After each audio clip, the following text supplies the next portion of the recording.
but I think that could change when they start crossing down. I'm sure you did last time. Yeah.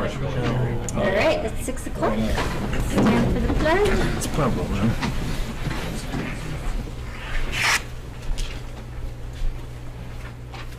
I pledge allegiance to the flag of the United States of America and to the republic for which it stands, one nation, under God, indivisible, with liberty and justice for all. Just a reminder to silence your cell phones. We'll start with roll call. Mayor Sherman. Here. Councilor Garrell. Here. Councilor Klinkhammer. Here. Councilor Lindstrom. Yep. Councilor Spradlin. Councilor Tyree. Here. Very good. We need to do the approval of the agenda. Does anybody have any additions or corrections for our agenda tonight? If not, I would look for a motion to approve. I move we approve the agenda of the regular meeting of September 11th, 2023. Second. Any discussion? Roll call vote. Councilor Lindstrom. Yes. Councilor Tyree. Yes. Councilor Garrell. Yes. Councilor Klinkhammer. Yes. Mayor Sherman. Yes. That motion passes. Approval of the minutes. Does anybody have any corrections or revisions for our regular meeting of August 28th? If not, I would look for a motion to approve those minutes. I make a motion to approve the regular meeting minutes of August 28th, 2023. Second. Any discussion? Roll call vote. Councilor Garrell. Yes. Councilor Tyree. Yes. Councilor Klinkhammer. Yes. Councilor Lindstrom. Yes. Mayor Sherman. Yes. Next we have visitors and delegations. We'll start with citizen comments. Citizens are invited to speak to council on any item that does not have a public hearing scheduled. There's a 5-minute time limit per person unless otherwise noted by the mayor, and please use your time wisely as you only get one opportunity. This is the only chance during the meeting to address council unless otherwise invited. Please note that no formal action will be taken on an item that's not on the posted agenda due to the open meeting law provision. However, they may be placed on a future posted agenda if action is required. To better assist you with questions, please submit them in writing to the city clerk and someone from staff will respond. Do we have anybody here to that wants to speak to council? All right. We will move on to management. Tyler is up first. Good evening, Madam Mayor, City Council. The first business of order on the agenda tonight is a resolution that is reflective of our last meeting. We had a special use permit for the use of the property out on Industrial Park Road for mini storage, outdoor storage, and professional offices. And so council did approve that special use permit with conditions, and so the formal process is to then come back with a resolution, which you have before you tonight, to formally adopt the special use permit. Very good. So we would just need a motion on this resolution. I move that we approve resolution number 2023-10, a resolution containing findings of facts, conclusions, and order granting the application of Colorado Farm Products Ltd. for a special use permit for mini storage warehouse, outdoor storage, and professional offices within the industrial zone. Second. Any discussion? Roll call vote. Councilor Tyree. Yes. Councilor Lindstrom. Yes. Councilor Klinkhammer. Yes. Councilor Garrell. Yes. Mayor Sherman. Yes. That motion passes. Now we have a public hearing. We'll start with Tyler. Hit the lights real quick. Do I need to open the public hearing already? Yes. Okay, so I'm going to open the public hearing.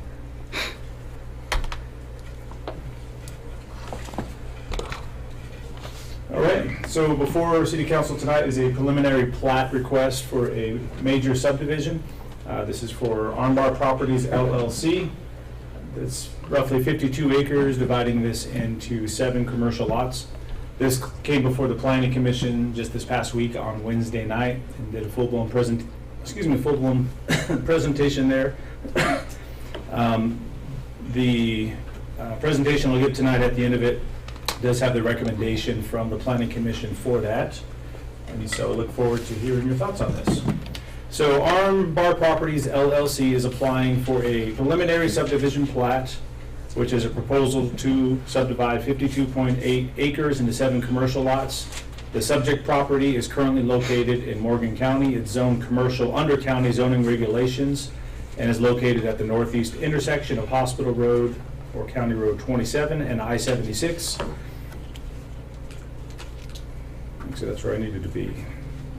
Armbar Properties LLC, who's the owner of the property, they did submit a petition for annexation, which City Council approved on August 14th, to begin the findings process and set a hearing for the annexation on October 9th, where those findings will be reported of whether the annexation satisfies all the requirements necessary for annexation. Public comment will also be received, and the council will take action. Per state statute, zoning must be completed within 90 days after the effective date of an annexation ordinance. Although the annexation hearing has not been done yet, and thus a ruling on approving the annexation has not been completed, it is pragmatic to begin the review process for the proposed subdivision and zoning for expediency for the required process. Any approvals given for plats and zoning prior to the approval of the annexation are done with the understanding that those approvals are not guaranteed and that the city retains its full discretion to zone the property following the annexation public hearing. The applicant has sought to expedite the process, not only by simultaneously going through subdivision and zoning during the annexation process, but also by beginning site improvement work, including public improvements, which everybody is seeing happen out there. The applicant has been in ongoing communication with city staff and county staff to coordinate cooperation between the entities of designing civil plans according to city standards while currently remaining in county jurisdiction. It has been communicated with the applicant that there is a risk in doing so, as there is no guarantee that the annexation at this point will be approved. The major subdivision process that we have in place, a major subdivision is classified as major when the proposal is to create 4 or more new lots, parcels, tracts, etc., or less than 4 if public infrastructure is proposed or required. There's typically 3 phases to the major subdivision process: a sketch plan, preliminary plat, and then final plat. So we are at the preliminary plat phase currently, and at the end of the screen there, it gives a quick definition of what the preliminary plat is.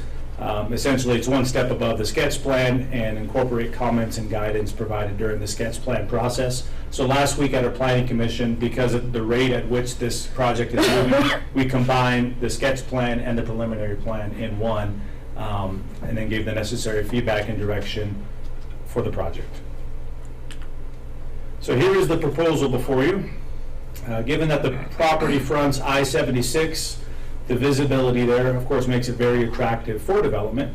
The owner therefore seeks to improve Hospital Road to the north side of the property and construct a road from Hospital Road to North Ray Street running east to west, creating parcels on both sides that could provide various lot sizes. Those range from just over 3 acres all the way up to a little over 13 acres. And we'll be looking at quite a handful of lots tonight, or maps tonight. As mentioned earlier, the applicant seeks to have all the property zoned commercial, understanding that any desire for a change of zoning such as industrial later on will require receiving a separate approval through the existing rezoning process laid out in our land use code. It was clarified at our planning commission that there's only one phase planned for the subdivision, and there is a possibility of future replats or subdivision of lots depending on the need of the buyers. If the exact lot sizes are too big or too small, we can always come back and go through the necessary process to adjust those if it makes sense. The existing proposal with the lot sizes, locations, and zoning were determined based on general conclusions of what is generally done in real estate successfully and what kind of likely users that there may be out there. So the review criteria that we're responsible for at this stage of the process, a lot of factors involved with it that we have to consider so that current and future needs of the property and the future and current needs of the property owner as well as the city are all satisfied. So the city code does specify all the necessary review criteria that we have in the review process overall. I'll give a quick summary of what these are. Number 1, a vicinity map with all the necessary boundaries, owners, infrastructure, and other elements required. A preliminary plat that includes all the elements stated in code. Evidence that there's enough water that can be serving the subdivision. Evidence that sewer can be treated out there as well. evidence of compliance with all the dedication and performance guarantees required in our city code. And the reason for that is simply that if they start some public improvements and they're not able to finish those, that the city has the ability to acquire the necessary funds to make sure that those public improvements are completed. If there's going to be any covenants or restrictions to control activities on the land use, that needs to be understood as well. Any relevant hazard areas that would affect the subdivision, any right-of-way permits if intersecting a state or federal highway, an erosion control plan and drainage plan, a preliminary fire protection plan, a preliminary engineering plan, an adequate title report, fully executed reimbursement agreement where the applicant agrees to pay the city back for any necessary reviewing and processes with any of our consultants. So going through those, how many? 13, I was going to say 12. Going through those items 1 and 2 have been satisfied. 3 and 4 have been met, but we still, as part of the final plat, we'll get the final documentation necessary for that. A dedication performance agreement through the subdivision improvement agreement, that's currently being worked on. We'll have an executed agreement as part of the final plat as well. There might be some covenants in place, a business owner's agreement for the maintenance of the stormwater pond. There's no potential hazard areas or right-of-ways intersecting a state or federal highway. Highway items 9 through 11 have been received, refined. Those are still being finalized. Item 12 and 13 have been satisfied. So in summary, where we're at with the preliminary plat review criteria, we're looking really, really good for that. There's not hardly any outstanding items that need to be addressed, and those that are, we're working on those currently. This is the next set of criteria. This is all the different design elements that we have in our land use code for the overall aesthetics and the function of all the different lots that are going to be created. At the Planning Commission, I read through what each one of those standards are. It took a really long time, so I'm going to trust that it's in the packets there, and I'll speak broadly on that unless council wants me to elaborate on any one of those. But essentially, all the lots, blocks, monuments, markers, easements, streets, sidewalks, and trails, natural features, storm drainage, water, fire protection, sanitary sewer, and utilities are all part of the design elements. When it comes to the road, this is split up into 2 different sides there. I'm sorry, the lots, 2 different sides there. So the green are all the different lot sizes. There's 7 of them, like I said. The minimum lot area for a commercial zone property is 15,000 square feet, roughly 0.34 acres, and the depth is not to exceed 3 times the lot frontage. There's no super deep lots here, don't have to worry about that. Overall, this proposal satisfies those requirements. I mentioned earlier that the smallest lot is over 3 acres, and the minimum size lot is just a 1/3 acre, so all the lot sizes are met. The blocks overall, the only long block that we have is this one here toward the west side of the property. But given the location of the property and the function that it has there, when it speaks to blocks on here, typically that's in town or residential blocks. But for what's in that area, what we have Industrial Park Road as an example, lots can be longer, and staff agrees that it's okay that these ones are longer than the minimum or the maximum 900 feet that we have in our standards. So according to staff, the proposal satisfies those requirements. The monuments and markers, essentially all the lots pinned out precisely. All that'll be done as soon as all the dirt work is done out there. All the easements in place there. This is my stay within the lines using a mouse on the keyboard, which is not very easy, but I color coordinated all these. So the green are all the drainage easements. The yellow is all your typical sidewalks and utility easements. Your red down here is your access easements, and then the purple at the bottom is the existing easements, which is for XL Energy and WAPA for their electric lines. On the east side of Hospital Road, there will be a 20-foot easement for dry utilities just on the inside of the sidewalk, essentially. The expectation is to do the same on the west side of Hospital Road, along with the same right-of-way width, should that property ever be annexed into the city.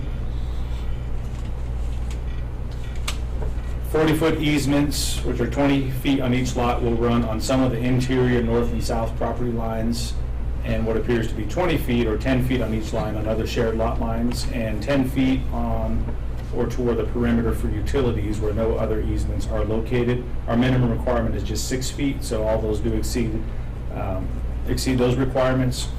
Clarification was asked last time about utility easements that will need to be placed accordingly. I got an email right before we came here with an updated version of those, so we're working on establishing and getting all that squared away, as well as the drainage easements to the south and where exactly the water is going to flow down there. So those requirements will ultimately need to be satisfied, but we're in the right direction. The next section is our streets. When Hospital Road was reconstructed prior to Love's locating in the city, it was determined that I-76 and Hospital Road is likely to be the primary access from I-76 into Brush, and we wanted to ensure that it was well designed for traffic flow, traffic impact, and make sure it's visually appealing. So we established a sufficient right-of-way then, utility easements, and road construction, and the expectation is to continue those same standards on the north side of the interstate where a portion of this project is located. So this includes a wide turning radius onto the proposed Armbar Way, which is the big street that runs east to west on here, this one. To ensure that there's no obstructions or safety concerns for turning semi-trucks. The property owner does own approximately 41 acres to the north of this. And the intention is at some point in the future to annex that into city limits and connect to existing roadways and easements. Road B here will be one of those connecting roadways. And although it's outside of this, there's going to be a temporary all-purpose weather turnaround for any emergencies or anybody that needs to do that. So overall, the streets are adequate. They do meet our standards. What these are the chat, what are these called? Where at? Oh, the cross sections? Thank you. It's a standard. street. Yeah, our road section, yeah. So here is current Hospital Road.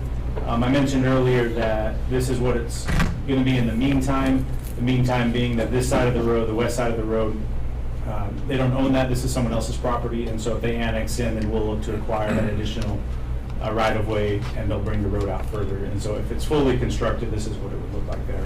No, you can't see the numbers from where you're sitting, but it just breaks down the overall right-of-way, the flow line to flow line, that is from curb to curb, road base, the asphalt itself. More details in the actual design of it, but that's the overall generalities of Hospital Road. We have one for Ray Street as well over on the east side, and then the Armbar Way. All right, so sidewalks and trails.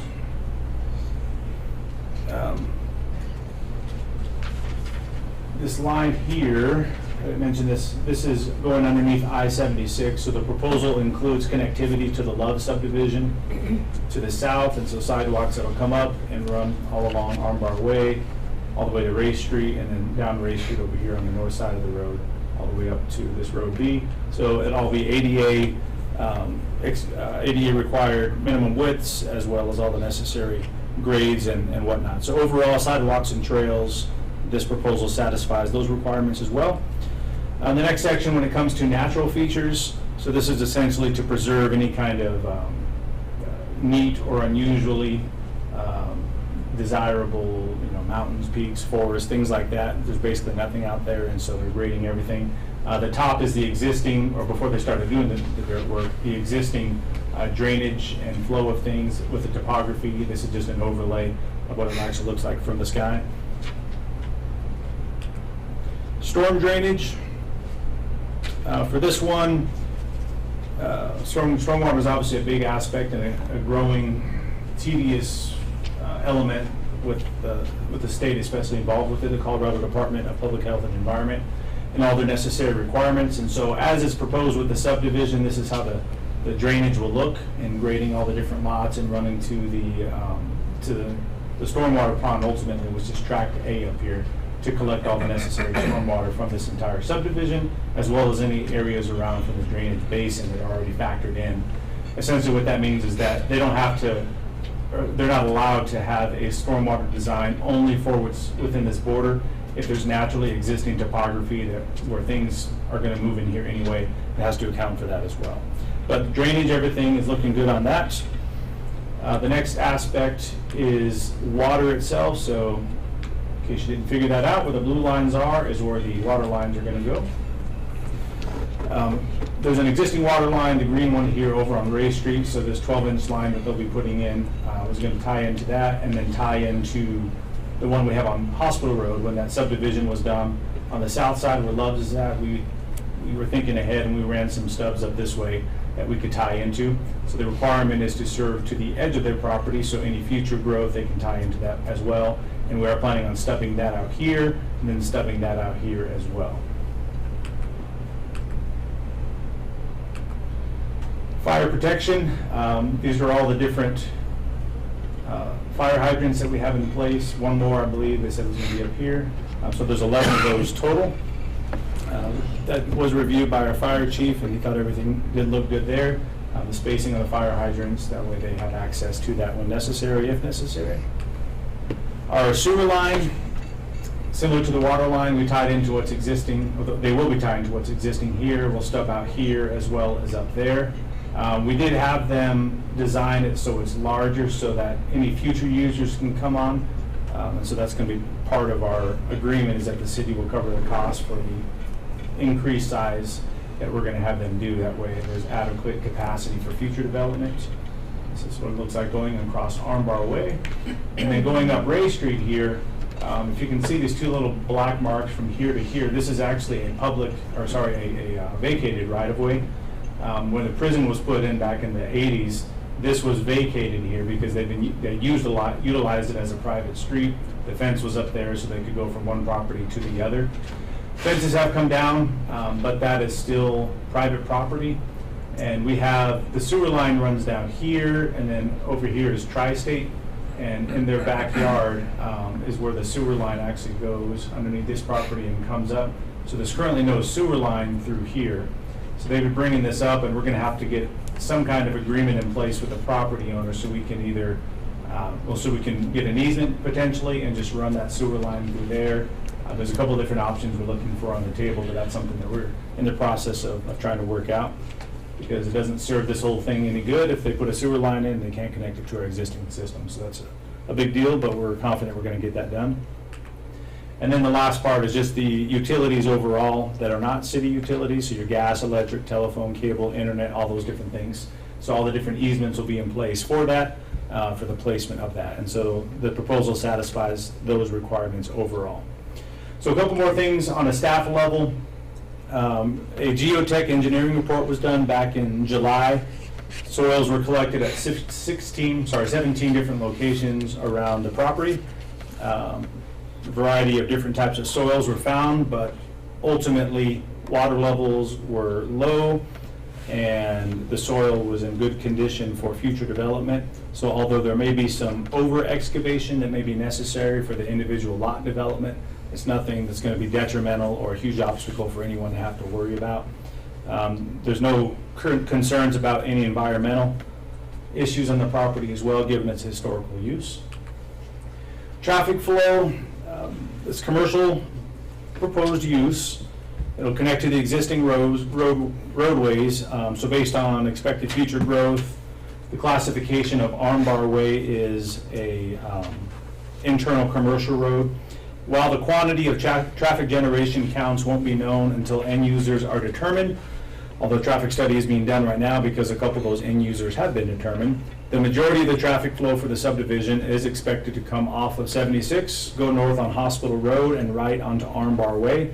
And the return routes are expected to be the same, with the majority to turn left from Armbar Way onto Hospital Road.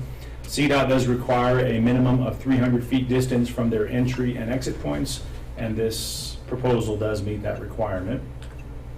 Xcel Energy, big partner that we have for development, of course. Applicant is working with Xcel with the design for electric and gas to adequately serve the lots.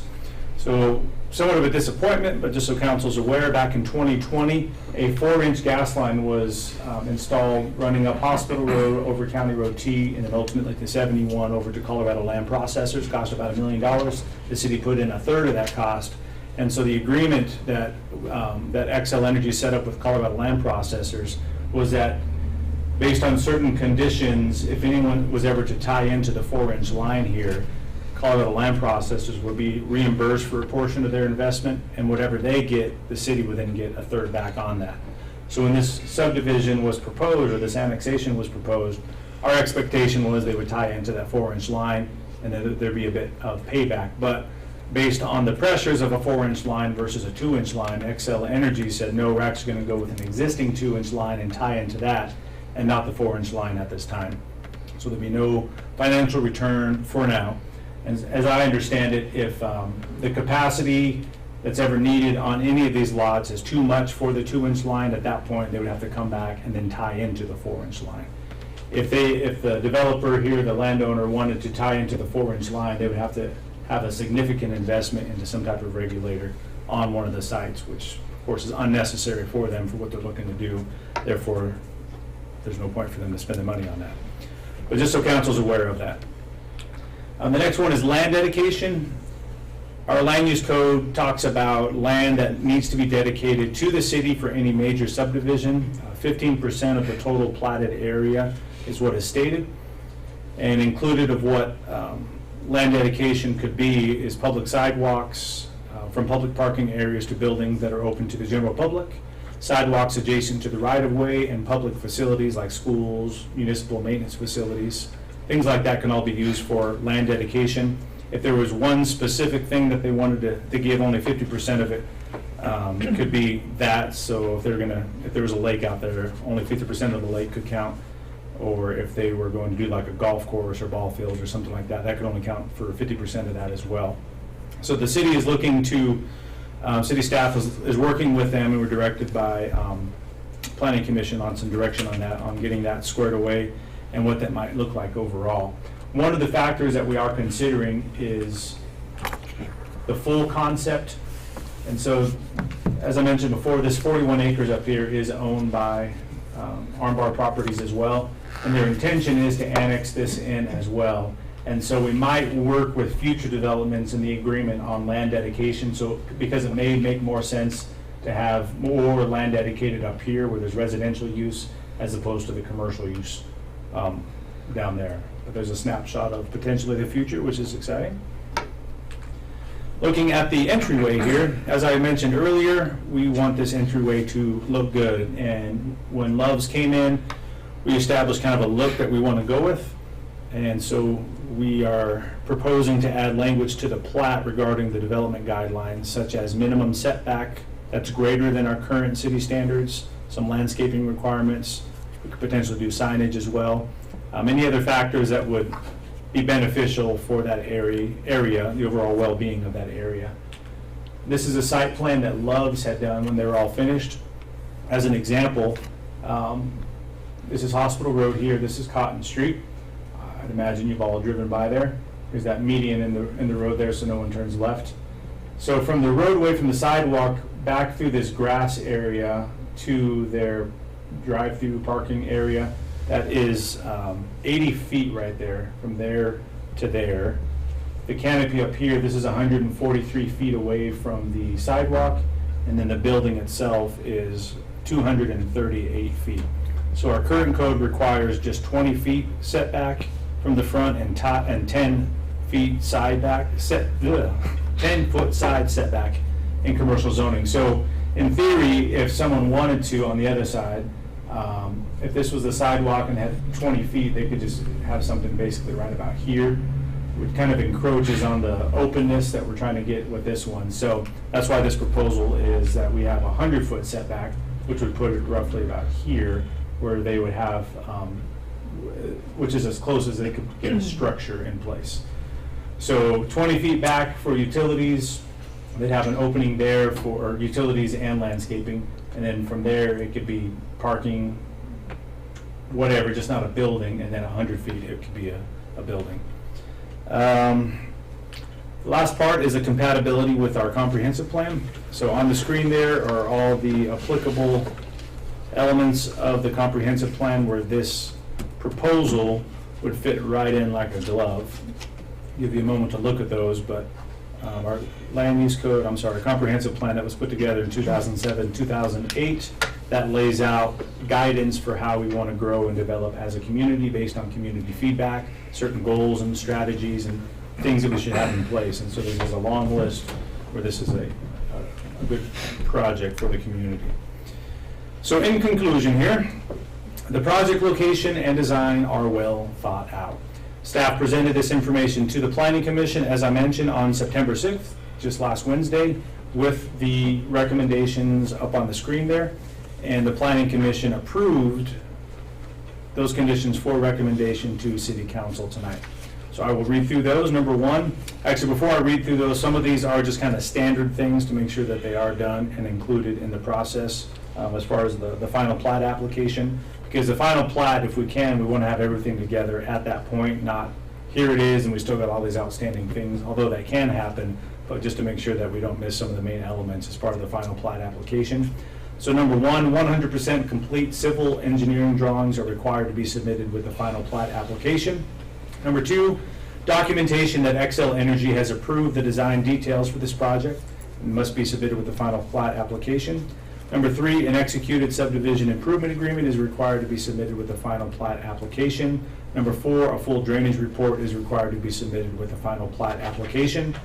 Number five, clarification will need to be obtained and agreed upon by the city for utility easements adjacent to the access easements. I mentioned those earlier when I was talking about easements, that since our last meeting, the engineer has worked on those, sent those over, but those still need to be verified. But we're going to leave that in there for now. Number six, clarification will need to be obtained and agreed upon by the city to where the stormwater flow is to be collected for the south parcels. Same story as the one I just mentioned. That's been resubmitted, but since it hasn't been fully reviewed yet, we'll go ahead and keep those on there. Number seven, add setback requirements for structures from Hospital Road on lots 1 and 5, which are the two on Hospital Road, for at least 100 feet back, and then landscaping for at least the first 20 feet. And then the last one, add setback requirements for structures from Armbar Way for all lots of at least 40 feet, so double the 20 feet that I mentioned before. So that is my presentation. Any questions? That was a lot. Not as Very good. much as Wednesday. I tried to. Yeah. That was some right through. So thank you. I don't think anybody has any questions. Do we want to do an applicant report? Yeah. The applicant like to.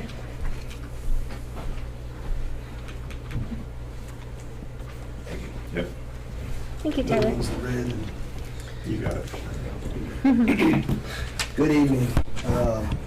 Chadwin Cox, Western Engineering Consultants, home office here in Brush, main office in Fort Lupton, 2501 Mill Street here in Brush. Representing Armbar Properties, good evening, Madam Mayor, honorable members of the City Council. We appreciate the opportunity to be here and present this. Excellent presentation, Mr. Purvis. Just a handful of bullet points following along with what he's already presented. As mentioned, the 52.8 acres, 7 lots currently proposed. One might wonder why, with this map up, they didn't bring in or propose to bring in all of the property at once. There's a water dedication that goes in with the annexation, so that's a significant chunk of change to bring to the table for the whole thing versus let's separate it, focus on the commercial subdivision first, and then we can look at the residential. But it does help to look at this in its entirety. Not 100% sure what's going to happen up here with Mr. Vassal's property. Rumors we've heard is solar, but nonetheless, you can see everything that Armbar has within their ownership. The approach has been a commercial subdivision similar to Agri-Park, where Colorado Lamb is, and where the city has the solar parcel and 3 additional commercial lots. As mentioned, significant civil infrastructure, water main, sewer main, storm sewer, gas, electric. There'll be street lighting, same as constructed at Agri-Park. Curb and gutter, sidewalks, asphalt roads, as mentioned, all of the pathways will be ADA compliant. In addition, there'll be significant improvements to hospital and Ray. Let's see if I can play around here. I do want to make, it's left and right here, right? Correct. Sorry, Tyler. Press a few times, battery might be going. Oh, there we go. And just a point of clarity on those cross sections. So all the right-of-way for hospital already exists. That's Ray Street. So here's the right-of-way. It's 30 foot each side of the center. So both sides are the same. So what you see, this is the existing road section.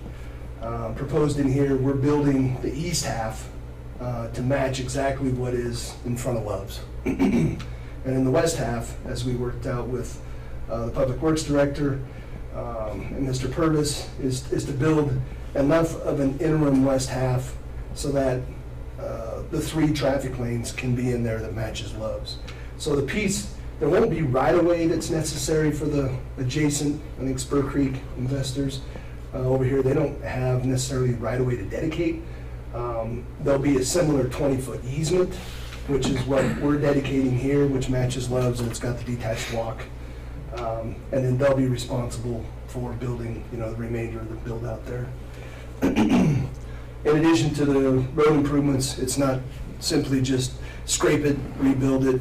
There's actually a vertical design that goes to it that gives it minimum drainage standards for the curb and gutter that's proposed.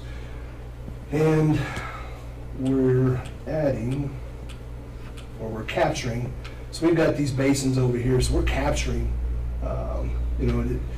standard storm sewer design is you're responsible for all your water, but we're actually capturing not just ours, we're capturing all of the east half of hospital, the west half of Ray.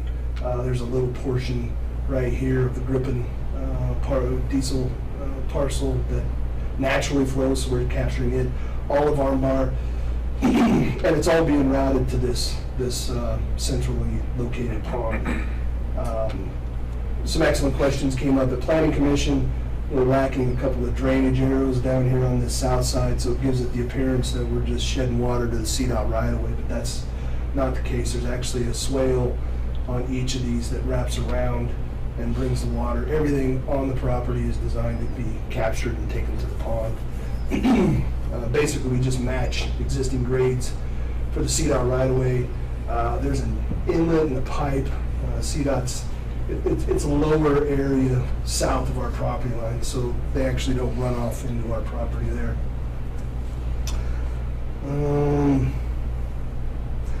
In addition, as similar to Hospital Road over on Ray, there's no curb and gutter. The roadway's moderately less than a standard section, so we're widening it, adding curb and gutter. There'll be a pair of inlets up here. I think we've got another inlet somewhere over here. So we're capturing all the west half of Ray along our frontage and bringing it to the pond as well.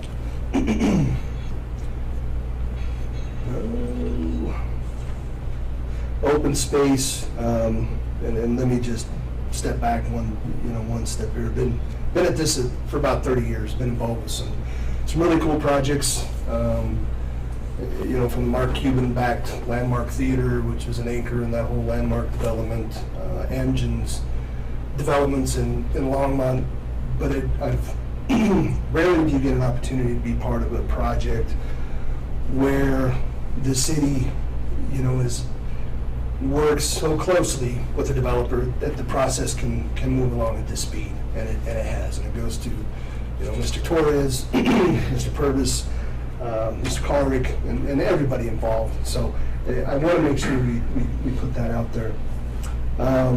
So along those lines, we've been just probably 3 staff in the office probably since late May, 100% devoted to the design of this project. So a lot of the pieces, we consider them final, but I think there's some minor polishing that's going to continue to go on, certainly what's been going on, working with staff to get to this point.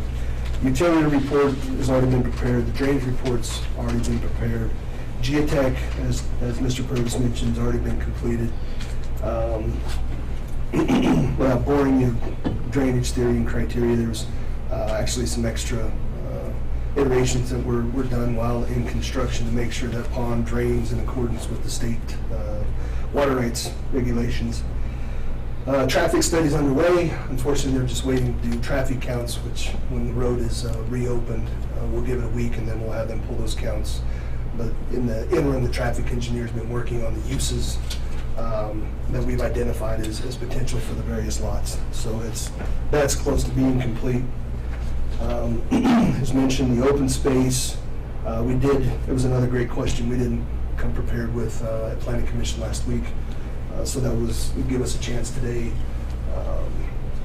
to identify, we've got this tract here, it's a little over 15,000 square feet. We quantified all of the sidewalks and the landscape within the right-of-way. And then in the pond, only taking credit, so we have there'll be a depressed area in the middle here for water quality, which I've been on both sides of this, certainly reviewing Westwoods, and it's of the same opinion. You can't get open space criteria for an area that's just not usable. And water quality portion of the storm pond is set to receive 80% of the storms throughout a year. So in a year like this, constantly wet. But for the ground above it, and not counting any of the side slopes of the pond, but just the bottom outside of the water quality, we've added all those pieces up. Comes to just under 3 acres is what we have currently right here and internally. But yet again, we did just send that over to Mr. Purvis today, so I know they haven't had much of a chance to review that and vet that. But certainly was an item brought up at Planning Commission that we appreciated the opportunity to quantify.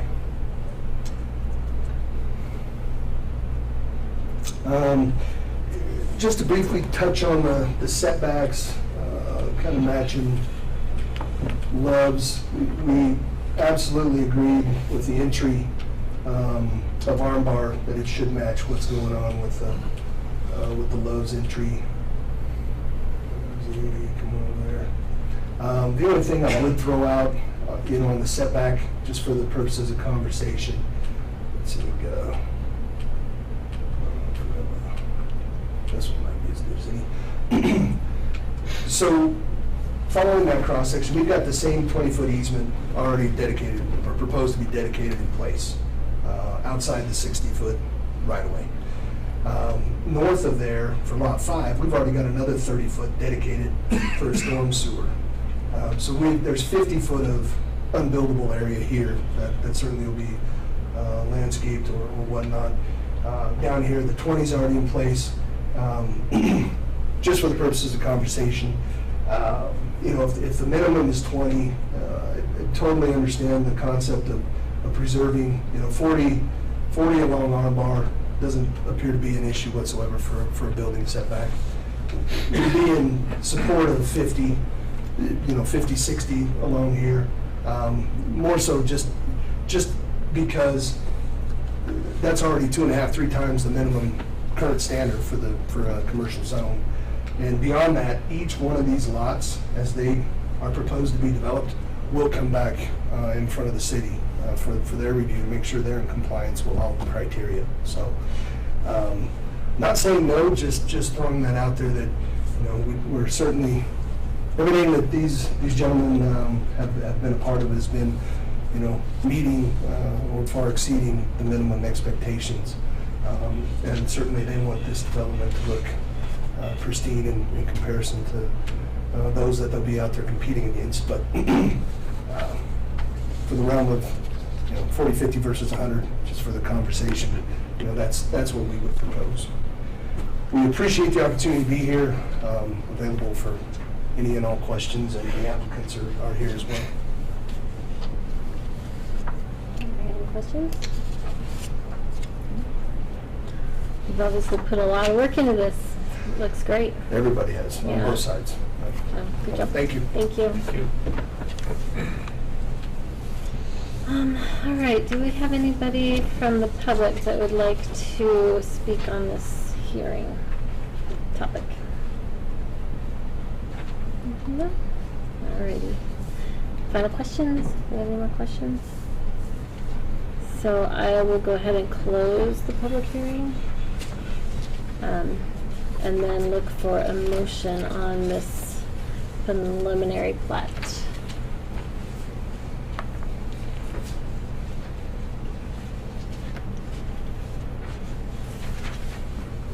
I Move that we approve the preliminary plat, major subdivision, Armbar Properties generally located at the northeast corner of Hospital Road, County Road 27 and I-76.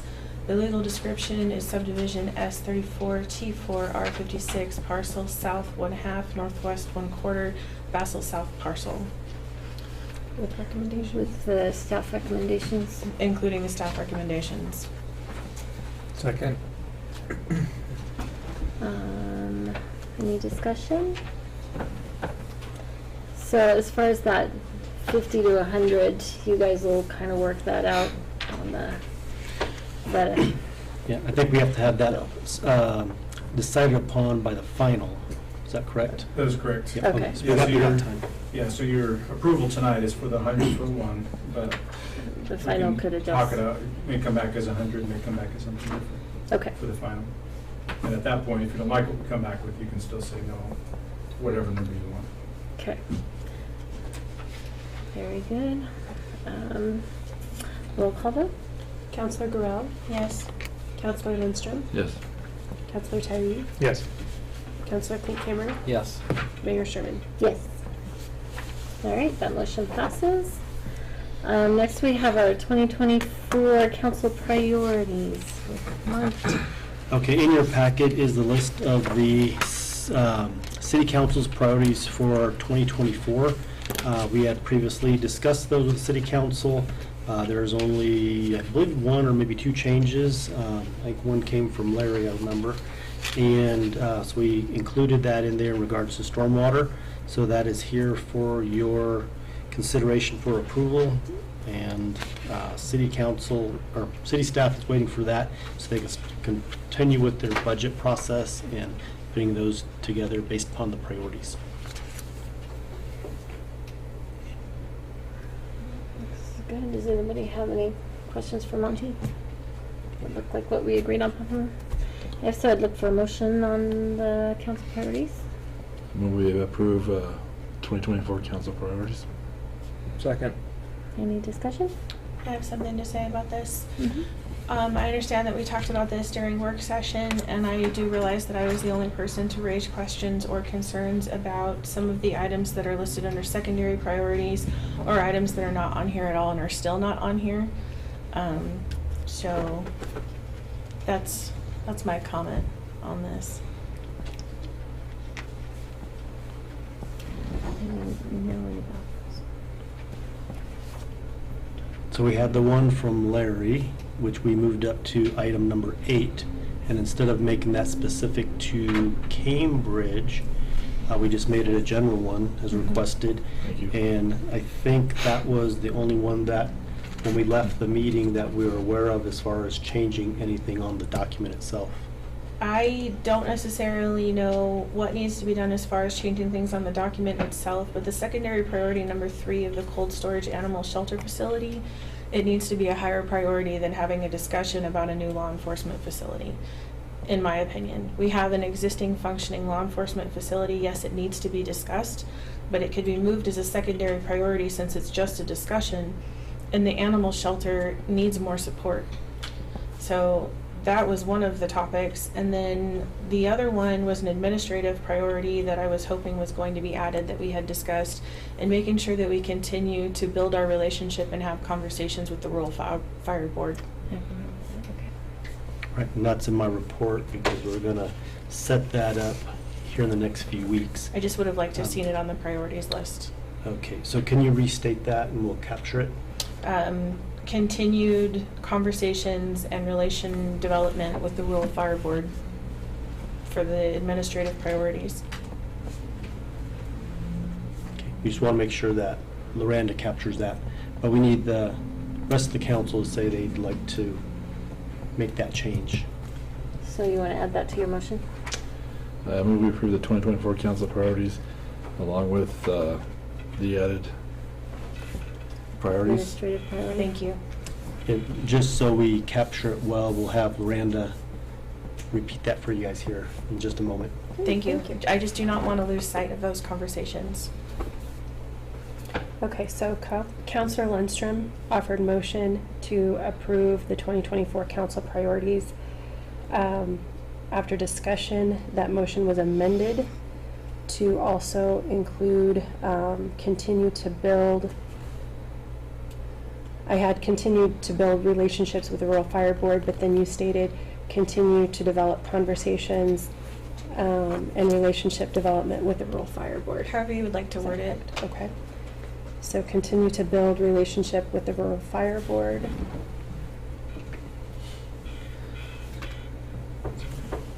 And were we going to give higher priority to the animal shelter? I am fine with that not changing. However, I really want to express my concern for the shelter. It needs more attention. Okay, so the amended motion is to continue to build relationships with the continue to build a relationship with the Rural Fire Board. And that's under administrative priorities? Yes. Okay. Under administrative priorities. Okay. So we had the amended motion. Did we have a second on that? We did, okay. Second. Second. All right. All right, any more discussion? Roll call vote. Counselor Lindstrom? Yes. Counselor Garrell? Yes. Counselor Klinkhammer? Yes. Counselor Tyree? Yes. Mayor Sherman? Yes. All right, that motion passes. We'll move on to finance. I move we approve disbursements at payroll for August 29th, 2023 through September 11th, 2023 totaling $746,870.54. Second. Any discussion? Roll call vote. Counselor Klinkhammer? Yes. Counselor Tyree? Yes. Counselor Garrell? Yes. Counselor Lindstrom? Yes. Mayor Sherman? Yes. The motion passes. All right, staff reports. Tyler Purvis, Assistant Administrator. Good evening again. So 3 items I was going to report on tonight. Number 1 is fiber network in the city. I know that in December we had Allo come and present to City Council. In June, I think it was, we had Vero, not Vero come and talk about putting a network in as well. So since then, been talking with both of them. I jokingly talked with them about how it's been a challenge. It's almost like having 2 girlfriends and recording both of them, but you can only pick one of them with the hopes of not losing both of them. And so we had talked on one level, since Allo had come in first, we figured that the best thing to do, the kindest thing to do was kind of give them an opportunity. And so our attorney Dan recently put together a franchise agreement that we thought was satisfactory, and so we sent that over to them Friday, I think it was. And so waiting to hear back from them on that. If that doesn't play out, Vero is anxiously waiting to see and have the opportunity to come in as well. So both of them are still on the table at this point. We'll see how things unfold going forward. Vero does have a contract with the school district for a portion of fiber in town, so they recently submitted an application, and so it's kind of a test for them as well to see what kind of requirements we have and what the process looks like, because for both Allo and Vero, the permitting process, fees, the expediency and streamlining efforts of the city will be a factor on whether or not this can go forward. So we'll be keeping an eye on that, and we'll be reporting back to council accordingly. On the table, of course, was the subdivision talk tonight, so the whole annexation process, still doing a lot of work behind the scenes on getting all the pieces together for that. A lot of discussions with Armbar Properties on bringing all the different pieces together with the development agreement, reimbursement agreement, with different things tied to that. So big project, excited for that for the city of Brush. And then the last one, I actually just wanted to give a shout out to our staff over there, community development. So we got Juan, our building inspector, Sue, our permit technician, Patrick, special projects manager. I'll give a shout out to Dale as well, who's 2 doors down, which is great. Proud of our team. They have good attitudes. We're super busy right now because of the storm that we had at the end of June with the permits, as well as all the other building projects going on. Very busy time in our department. Since I started again with the city last June, there has not been a day that's gone by where I've had nothing to do. We've been so busy over there, which is great. Work is stacked up. I wish I can get some stuff done quicker, but that's the nature of the beast. So I just want to give a shout out to them and thank council and the community for supporting them as they're taking care of what needs to get done. Thank you. Thank you, Tyler. Chief Flicksteiner. Thank you. Just in brief, getting to the 2024 budget's been the big priority for us. Again, very busy for the department. We've actually had some more school stuff going on, so officers are kind of regretting not having a school resource officer right now. They've been to schools a few different times since then. Other than that, preparing my staff for my time for being on paternity leave here in the next week or so. But just business as usual. Have you been having an okay time in the schools? Has it been? There's been a few things. I've had a couple fights. Pleasant for them. Yeah, it sounds like it. Sounds like staff is. They've had a few staff members that haven't been as, I would say, accepting. But from what I understand, even some of the prior people they've had contact with have been relatively pleasant. So Cool. Good. definitely positive, I think. Good. I understand you had an officer in the high school today, because my exchange student came home with a sticker. I was Yeah. like, Yes. "You're a police officer? What happened?" Correct. So I think they were just doing follow-up on another call, and then continuing community policing stuff. We've acquired some new stickers for everybody because it was very highly requested, and we kind of ran out. So we've acquired some more of those, and from what I understand, there are a lot of requests today. So It was great. He had a great experience, so thank you for that. good, perfect. That's what I like to hear. Did you bring out stickers? I can get some for you. Thank you. Thank you. Ted Anderson, Fire Chief. Good evening. We've had an interesting month. We've had 2 calls out to Cogen. They burned down 2 of their generators, and they turned into significant hazmat incidents. We had a crew come in today and clean our gear and evaluate it. On the first fire, we lost 3 sets of gear. They couldn't get them cleaned. And we had 10 operating on this fire, so anxiously waiting the report on whether or not we lost 10 sets of gear on this one. So, Tad, how much does one set of bunker gear cost? one set of just the bunker gear is $4,500. And then you have to look at the air packs and all the hardware that we take in. We lost 4 sections of hose in the first fire. I think we tripled that on this fire. We had additional help on the first fire. We had Fort Morgan come in, and they lost gear and hose as well. On this fire, we were able to have a good turnout of our own firefighters, so we didn't have to call for mutual aid. But we were exposed a lot more this time. So we hope they're getting squared away and we don't have to do that anymore. But they have 3 more. I think they have 3 more generators out there. So we'll see how that goes. Yeah. So other than that, I think we had recently had our golf tournament. I don't know if anybody attended that. I was out of town, so I missed it. But it was a great success. We had a great time. And if you haven't been to that golf tournament, we'll have another one next year. You gotta attend. Everybody enjoys it. So I think that's it. Any questions? All Thank you, right. Ted. Thanks, Dad. Thank you.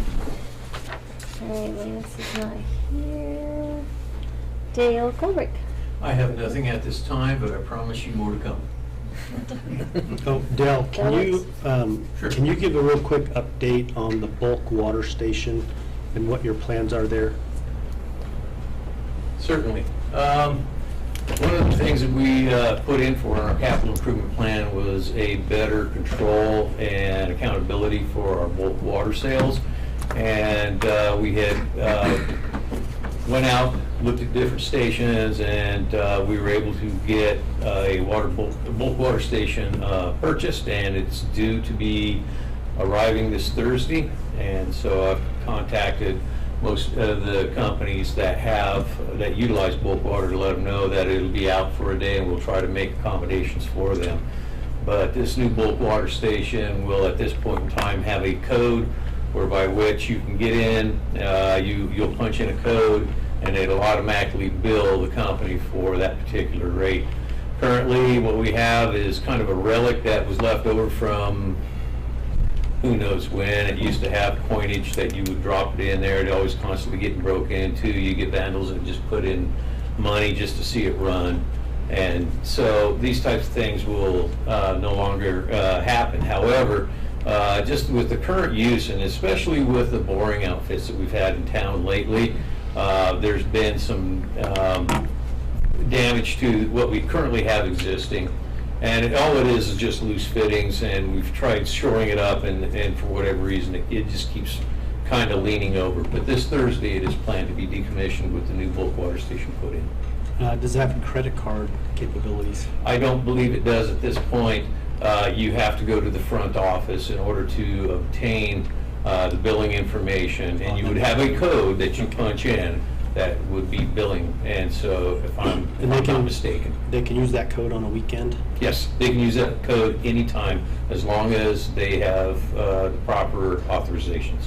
Are you changing the size of it from a 2-inch to 4-inch, or? The size will not change at this point, but what it will be a building. It will be a small shaft with a control panel on it and different connections. So whatever type of connection you have, you can come in and just cam lock or however to hook up to this bulk water station. Gotcha. Very good. Okay, and the better part of it is it'll have a more current backflow prevention, and so that fits well within our backflow prevention cross-connection control program that we monitor, that we maintain. So it'll be of a newer system, so it'll work well. Okay. Very good. Thank you. Thank you, Dale. Miranda Packard, City Clerk. I have nothing to report tonight. Okay. Dan Kroll, City Attorney.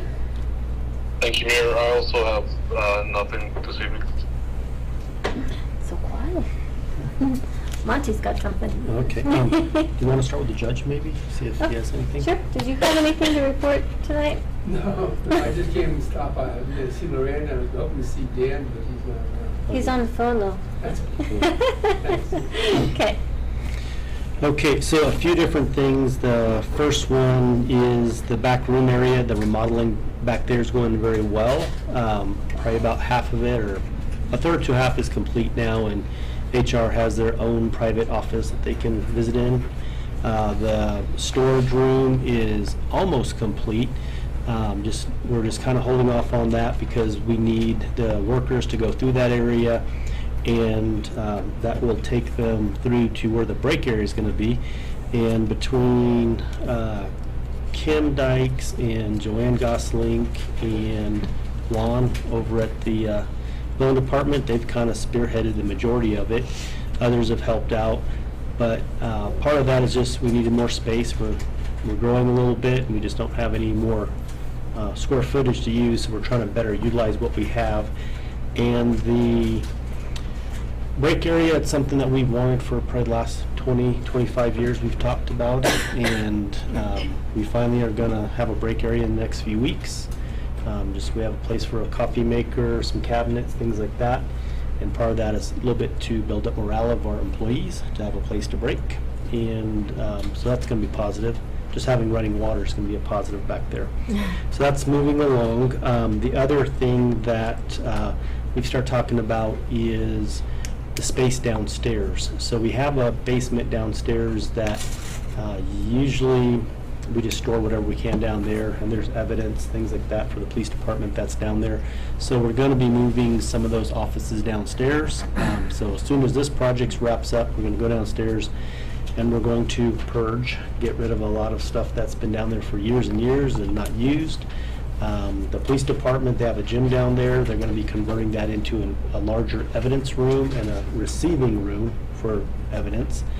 And then Miranda, the city clerk, is going to be working with HR and finance, and they're going to be going through down the one room we have, and we're going to gain 2 other rooms for their storage purposes and records retention.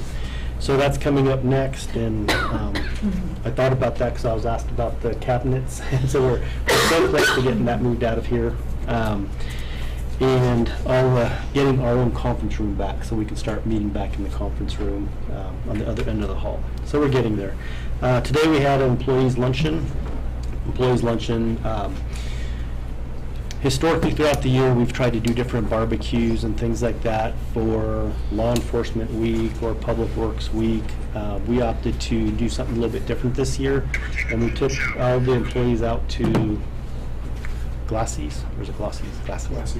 Yeah, Glassie's. And the owner, Jazz, he did a great job. He put a really good, elaborate display of different types of Indian food out. And so we had 4 or 5 different things that we could try. And it was very good. I think everyone was pretty happy, and we had a raffle at the end. So I think everyone left there pretty happy with the prizes that they had won. Streets, just wanted to remind council it was a hard year, winter last year, hard spring, a lot of rain. Crews are doing a great job getting out there, doing what they can to keep them together. But over the next 3 to 5 years, a lot more attention is going to be paid on the streets. And a lot more focus, and that means more money, but we have to do that because some of the streets are getting pretty rough shape. So we're moving on those a little bit more aggressively. Monarch Energy, we did a resolution where we signed a lease agreement for 1 year, and Dan and I are working on an ordinance, an agreement for a multi-year lease for them. So more for that to come. Just we're going to be talking tomorrow, moving that along. The budget process is moving very well right now. Now that we have our finalized priorities for the upcoming year, the next thing that you will be seeing is line items, descriptions that when they come in, they'll present to all the council as a whole. Their line items, and then also we will be talking after that, another meeting, capital projects and purchases. So that leads to a different discussion of, over the next few weeks, we really need to focus on getting that joint meeting with the fire district to talk about any potential cost sharing of equipment or projects, anything that they might have and that we might have an interest in. So we'll reach out to them this week and see about what their schedules are looking like. The other thing that we need to review at that meeting is the billing situation, just to see how everything is going with sharing the cost sharing the operation and maintenance cost of the facility, or facility that way. And so be aware of that. And then Tad, I think, I didn't want to speak out of turn, but I'm pretty sure Ray's working with Joanne, our finance officer, on the new truck and trailer. I didn't know if that's already on its way or if they're still doing the paperwork, but it is in progress. Yes, it is in progress. I just brought in some of the paperwork for the pickup. The pickup's just waiting to be delivered. And the trailer, I believe, is the same. So we should be seeing something pretty quick. Super. And that's all I have. Thanks. Thank you, Monty. All right, Mayor and Council reports. Any councilors have anything to share? Mayor? Yes. I apologize for interrupting. This completely escaped my mind. But I did want to let you guys know that I'm working on an ordinance that will amend our municipal code to include driving without a license as an offense. It looks like it was somehow overlooked. I haven't really dived into it very far, but you guys should look for that next meeting. Okay. Very good, thank you. Thanks. I wonder how that got overlooked. That's interesting. I know Councilor Gorell has something to share. I wanted to say something first so we can end on your note. I had a CML executive board last week, and just one thing worth noting on the ballot for the state ballot will be a Proposition HH, which lowers property taxes for residents. CML is not supporting this resolution or this proposition due to the local revenue loss, more so that there's no local control over that loss. So just when you see that on the ballot, it's not a CML supported proposition. And I have more information on it if anybody wants it, but that was all I had. And right. Today is an important day in American history. It is a day that seems to be slipping from the memory of the younger generations coming up, and I feel that it is important to remind them and everyone of the sacrifices made and the lives lost on this day 22 years ago. For those in this room, I know it is a day none of us will forget. We all have an experience and a relation to this tragedy in some way. A total of 2,977 people died in the terrorist attacks on September 11, 2001, resulting in the deadliest day ever on American soil. The victims ranged in age from 85 to just 2 years old. 23 of the lives lost were New York police officers. 37 were Port Authority police officers. 343 New York firefighters lost their lives that day in an effort to save others, plus 341 more New York firefighters that have succumbed to post-9/11 illness as of September 7th, 2023. 7,057 service members have died in the war on terror, as well as another 21 DoD and civilian contractors, and a staggering 53,356 service members that have been wounded in action as of September 11th, 2023. What I remember most were the days following 9/11, a country united and a love for one's neighbor like never before. We were in it together, a vision that has been very lost in the last 10 years or so. So on this day, Patriot Day, I would like to remind everyone of the sacrifices of our first responders and military make so that we may live safe and free. Free to have opinions, yet still treat each other with respect. Free to make our own choices with the well-being of our neighbors in mind. Free from tyranny and oppression, foreign or domestic. As September is National Firefighter Appreciation Month, I would like to extend my deepest thanks to our firefighters and my sincerest condolences to the loss of their comrades. Sorry. To our police officers, a thanks and a promise to stand with you in a climate that has changed drastically in the last 22 years. To our service members, current, retired, and lost, a promise to be worthy of the freedoms I am afforded, and to our community, a promise to uphold the qualities and ambitions of a country united. I ask for others to stand with me in making these thanks and promises. Thank you, and God bless our city, our county, our state, and our country. Thank you. I thought I could make it through a whole meeting without crying. I thought I could make it without crying. Oh, thank you, Councilor Burrell. That was beautiful. Does anybody have anything else? Yeah. I Yeah. changed my mind. Can I say something real quick? Absolutely. Is that okay just for a second? Mm-hmm. So I didn't get dressed up. I just wanted to say something really quickly, since I have you all here, well, most of you. As you know, the past couple of months for the court have been kind of difficult. And I wanted to let you all know that if it weren't for Miranda's help, I'm not sure we'd be where we are today. Because we're up and running pretty well. We have been for the last couple, 3 months, notwithstanding that massive loss of Melissa, especially how untimely and sudden it was. So between Miranda's help and the chief's help, we've got ourselves squared away here to the point where things are beginning to pick up again, move in the right direction. We have a new court clerk. She was over today watching the other court.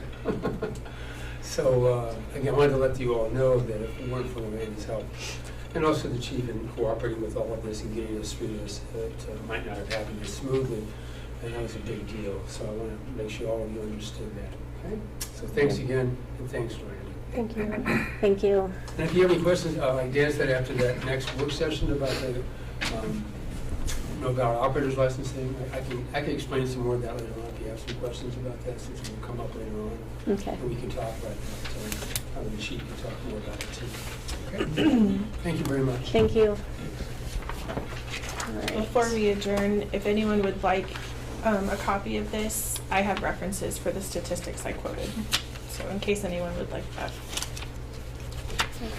The museum's doing some kind of fun this year. They're involved in, there's a lady named Silver Vincinetti, I hope I get her name right.